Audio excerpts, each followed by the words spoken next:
Guess who's here, kids? Next on AM 1480 WLEA, the Newsmaker Show. Here's Brian O'Neill. Yes, well, it's Friday morning, I believe.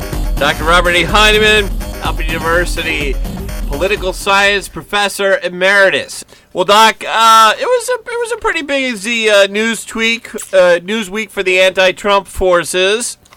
Something you brought up before the show, democracy is under threat throughout the whole world. Yes, there's no two ways about it. If you look at the picture across the area, by the way, yesterday I got an email from our county clerk who is stationed in the Khyber Pass in Afghanistan right now. And Rob Chrisman? Yes. The Allegheny County Clerk? That's correct. He is on active duty at Bagram Air Force Base, which is the largest NATO base in Afghanistan. And I can't say too much about what he's doing, but says working with the Afghan army, he says could be a long, long haul. Although I will say this, and I emailed him back, that it seemed to me that one of Trump's goals is to get the U.S. troops out of the Middle East entirely. So I guess we're negotiating with the Taliban, and frankly, I know Trump. He really doesn't care what kind of agreement we get. He just wants to get out of there. Now, obviously, can I ask a quick question there? Go ahead. It seems to me that Trump is pretty tight with Benjamin Netanyahu. How will Netanyahu feel about Trump getting out of a lot of places in the Middle East? I think the deal will be that it'll turn the Israelis and the Saudis loose pretty much on their own. And we can provide, support of one sort or another. But, and in fact, in terms of the Afghanistan, I don't think the Israelis or the Saudis care much one way or another. It's Iran that they're worried about, and we're pretty much out of there already. We're out of Syria. We're out of Iraq. It's something that we don't see much of on the news. And I don't know. The military may want us to stay in Afghanistan, but I don't think the military pushes Trump around that much. If he wants to get out of there, he's going to pull out. And I think that's what he's going to do. Can I ask another question, not to interrupt your train of thought? Well, you certainly are interrupting a lot here, but go right ahead. I don't mean to, but you're inspiring a lot of questions here. Okay. Ooh. The common perception among many was that Obama was an anti-war guy who wanted to stay out of all that stuff, and that Trump was, and a common perception for many also is that Trump would be a warmonger. Right. No, you're absolutely correct on that. What's the reality of those two presidents? Well, I think the reality is pretty clear. The warmongering thing is something, again, the media throwing out there everything they can do to besmirch our fine president. But in Obama's case, he had this totally simple-minded view that somehow democracy was going to take over the Middle East, and we're all returned to the Garden of Eden, which I guess was originally in the Middle East. I don't know. It's been disaster. And a lot of this disaster is the result of Hillary Clinton and Obama's policies. They've just led to the deaths of hundreds of thousands of people. And it's just sad. But, no, I think Trump's view is we're getting out of there. And the same in Yemen, where they have this horrible civil war.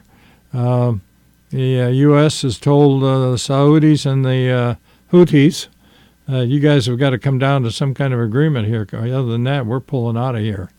Not that we have many personnel in there, although I bet we have some, but we've certainly been giving the Saudis a lot of support. And we're basically telling them, work something out, get out of there.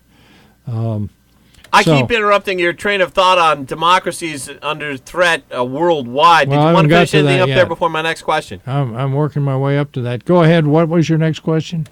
No. I wanted you to finish this. Well, the point is... seminar, not thesis, seminar.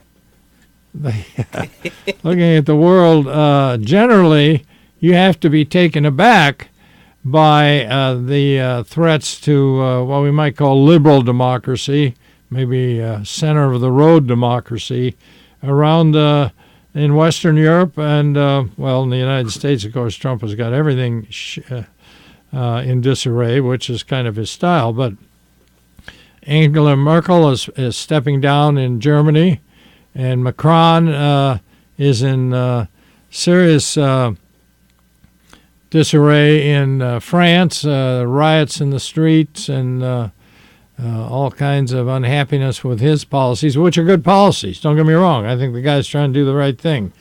But in France, when you start withdrawing benefits and things, these guys are in the streets lickety-split.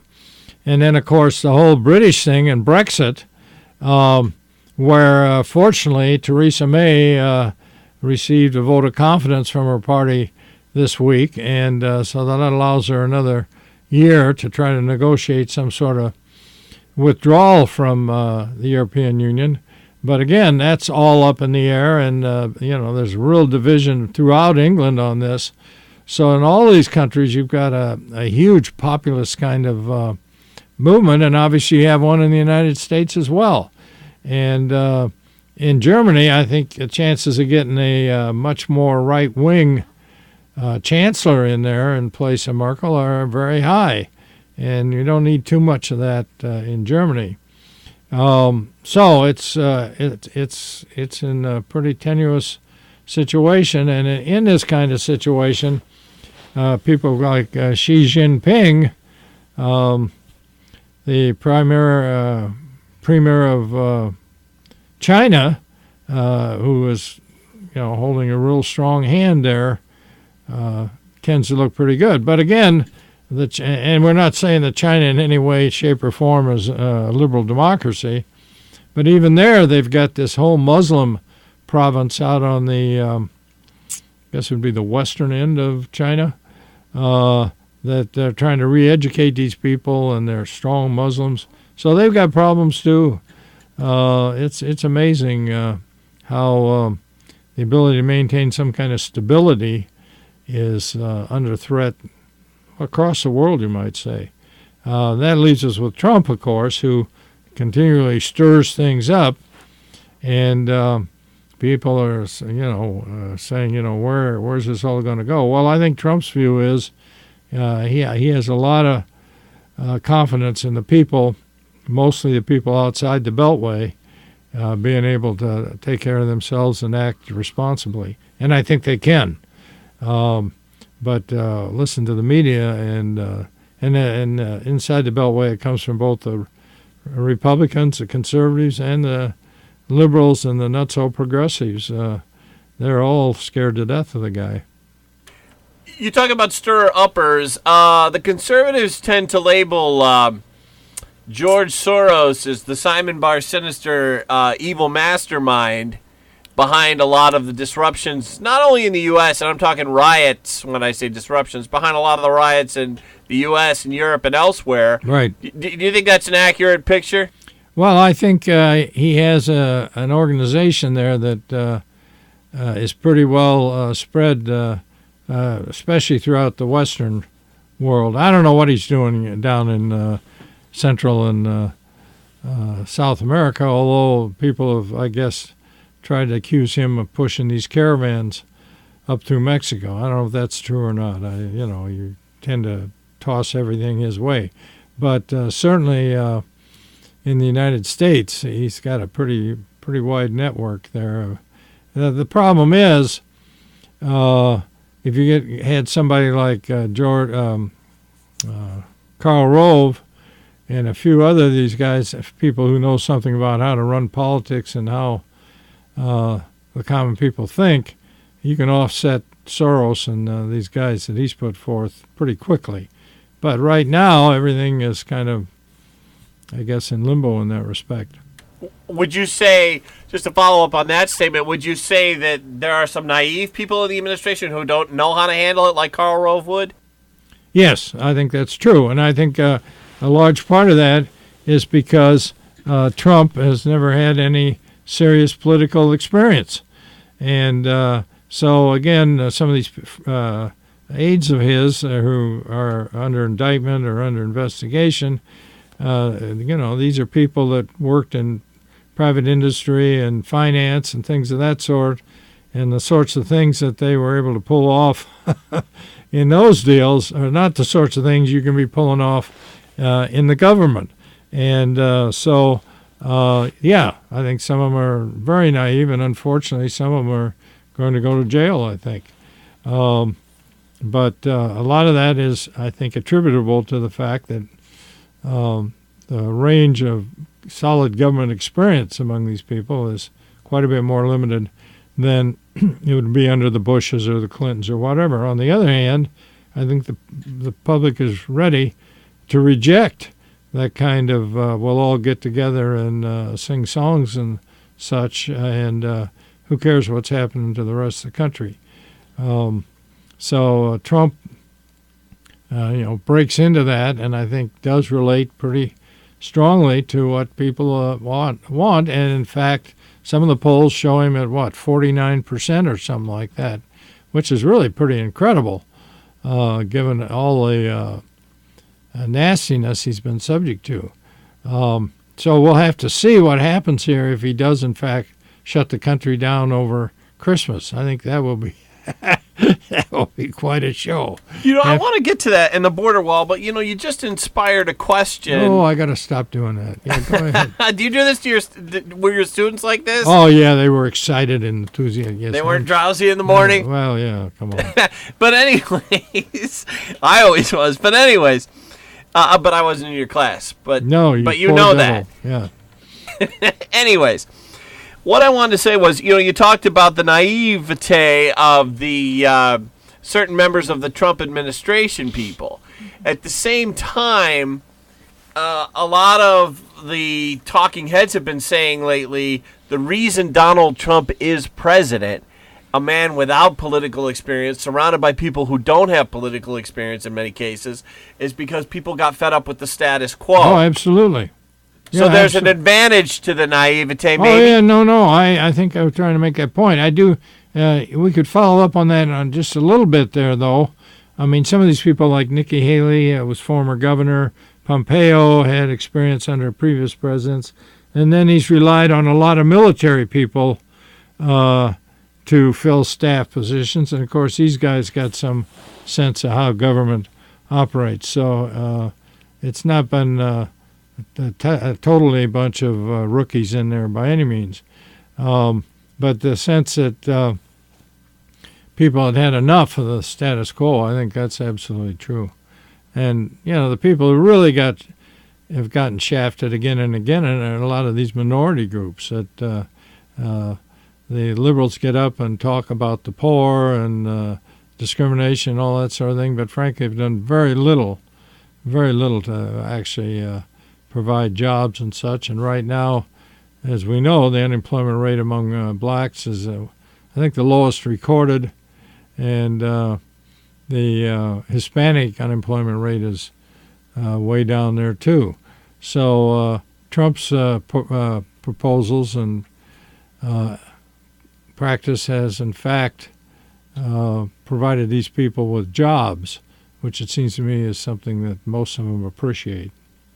Going to take a quick break. Stay with us for more on this conversation today on this Friday with Dr. Robert A. Heineman. McCourt's Auto Collision on State Route 36 just south of Canastillo is a full-service collision shop offering not just collision work, but also paint work. McCourt's has a 24-foot frame straightener with 3-dimensional measurement. McCourt's accepts all insurance companies and can work with you on any deductible you may have. At McCourt's, they work for your interest and your benefit, not the insurance companies. All work is fully warranted and they offer a free loaner car. McCourt's Auto Collision, State Route 36 in Canastillo, where customer satisfaction is always number one. Phone 607-698-9900. Checking in now with the sweet but psycho meteorologist, Rob Carolyn. That's right. Wow, you've been talking to my wife. That sounds like the perfect description, Brian. Weather-wise, we're in for some mild temperatures. Psycho kind of our weather pattern. up close to 50 the next 24 to 48 hours, then back down into the 30s by the middle of next week as we kind of oscillate back and forth between some influence from the southern jet stream and then influence from the northern branch of the jet. A lot of cloudiness out there today. It stretches all the way from eastern New England back across New York State. There's actually a few very light showers trying to get into western New York. They'll have limited success today. Temperature-wise, we're up to 45 to 50. We haven't been that warm in a while. Sunrise this morning was at 7:32. Sunset tonight at 4:38. A lot of cloudiness around tonight. Lows near 35. Tomorrow we keep the clouds. We keep the mild weather in place. We're going to be up to about 45 to 50. Now, tomorrow night, if you're headed out, be careful. It may become a little bit tricky for driving. We'll have clouds, scattered showers. Temperatures are going to be right around freezing, so we may have an issue with a little bit of slipperiness developing tomorrow night due to some pockets of freezing rain. We're around 32. Then looking ahead to Sunday, clouds, couple of showers, 41. It does start to clear out a little bit as we head into early next week, but it's also going to turn colder, Brian. Back with Dr. Robert Heineman, our regular Friday guest. Dr. Bob, will there be a border wall? There'll be something, yes. Yes. And will there be a shutdown? Well, this is going to be very interesting. And, the one thing you got to say about Trump, he does keep things interesting. I was just talking to one of my Republican friends yesterday, and he thought that the idea of having Pelosi and Schumer sit down before the press with Trump on this was a brilliant idea. He thought that Trump's just laying it out there, where you guys stand, how are you going to help us, and so everybody can see where everybody stands, and you got a couple things going on there. I think Trump was elected on the promise to put up a wall. Now you got all this caravan of all these refugees there banging on the border. And you also got a lot of senators and congressmen who want to go home. The Christmas vacation coming up, and that's pretty important to them. They don't want to be sitting in Washington, D.C. over the Christmas holidays. So I think there's going to be a real effort here to work out some sort of compromise that makes Trump look reasonably good, or makes him appear that he's satisfied at least part of his commitment.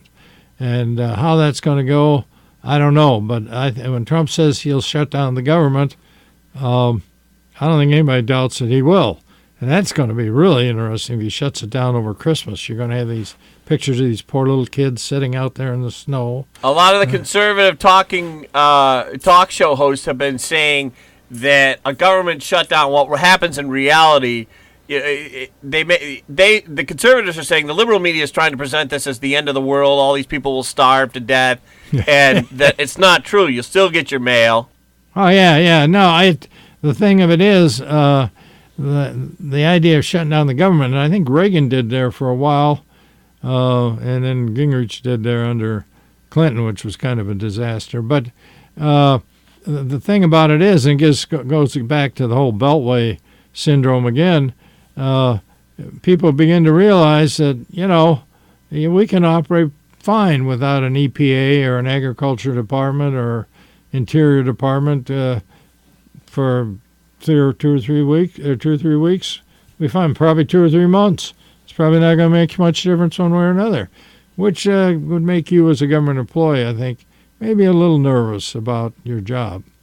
So the idea of a shutdown, the liberals go nuts because, of course, their view is government are the savior of us all. On the other hand, the people working in the government get kind of nervous too, I would say. So it could be pretty interesting. Yeah, yep. Can we talk state for a moment, Senator Kathy Young in particular? Well, sure. She was on the show yesterday morning. She was on Thursday morning in segment 1. Senator Young says, coming down the pike from the state legislature under Democrat control, same-day voting, driver's license for illegals, single-payer health care. Now, she seems to differ with you on that one because she thinks that they're going to push for that. They can push for it, but I don't think I don't think Cuomo will go with that. It is kind of ironic, isn't it, that we're depending on Cuomo to right things to the right of the ship. Yeah. And she also says they're gonna the New York State Democrats are gonna push for campaign finance reform, which equals taxpayer paid for campaign. So you run for office, that's your commercials and your digital YouTube spots and your spots on Facebook, commercials on Facebook is all paid for by taxpayers. Well, I'm not sure how they could play that, but they could come up with something like that. Yeah, I wish they would do away with. One of the proposals they're making is that the state races and the federal races will be on the same ballot in the same election. Right now, you've got primaries for the national elections, then you have primaries for the state elections, and you're out there passing petitions 2 or 3 times a year. Yeah, people will get tired of it. And so putting them all together, I think, would be a good idea. The other thing that would be a very good idea is to end this whole idea of fusion voting, the idea that you can run on the conservative line, the Republican line, and the independence line, and then just add up all your votes, and those count for the total.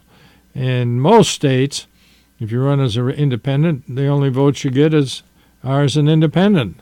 The votes you get as a conservative are the ones you get as a conservative. And so if you get more votes on the conservative line than you get on the Republican line, it's the conservative line that wins. You don't add them up. And getting rid of that, the situation like that in New York State would strengthen the parties, the two parties, and frankly, I think would be a very good thing. Now, some of my conservative friends are going to get a little unhappy with me on that, but I'm sorry. I think. You think that would strengthen the Republicans? Oh, absolutely, absolutely. On and that it would point, strengthen the Democrats too. I mean, this working families line bouncing around on is a distraction. Dr. Bob, can we say one more thing about Senator Young? Well, absolutely, as long as it's nice. Well, I think I think that what you're going to see here, I think a certain amount of gun owners in Western New York were suspicious of Senator Young because of information that was being put out there by a certain talk show host who was saying that Senator Young is really a wolf in sheep's clothing. She's really a Democrat. She's a lightweight. Even as far as to go as calling her an airhead kind of comments. I see. I don't think she's any of those things. And I think that what we're going to start seeing here, now that she's not in the Senate leadership job that she was hoping to get, and another position that she was in before, the Senate Finance Committee, I think you're going to hear how conservative she really is. No, I think so. I haven't had a chance to talk to her, and I look forward to sitting down and talking to her because I think she has an opportunity here to put forward ideas and build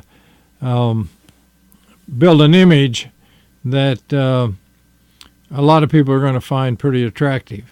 And I think she should really take advantage of that opportunity. All righty, Dr. Bob, just about out of time with this programming note. Go right ahead, Brian. The week of Christmas and starting Christmas Eve, we're going to do, and also the week afterwards, the week of New Year's Eve and New Year's, we're going to, in 2019, we're going to do pull some shows out of the archives of the Kevin Doran Library, and here are a couple of weeks of shows that we heard when they were first aired, but have not heard since. It should be a couple of interesting weeks. Well, the guy had some interesting programs, that's for sure. Yeah, I went back and listened, and I thought, holy cow, this guy's got depth. Mm-hmm. The other thing we're doing, Dr. Bob, is we're bringing Jonathan Mark back, starting the first weekend after New Year's, January 4th. He's going to come on for a show called Fridays at 8, and he'll be on after the 8 o'clock news from 8 to 8:30. So we'll be kind of following Jonathan on Fridays. Yes. Well, that's a big pair of shoes to follow. We but better be on our toes. We'll do what we can.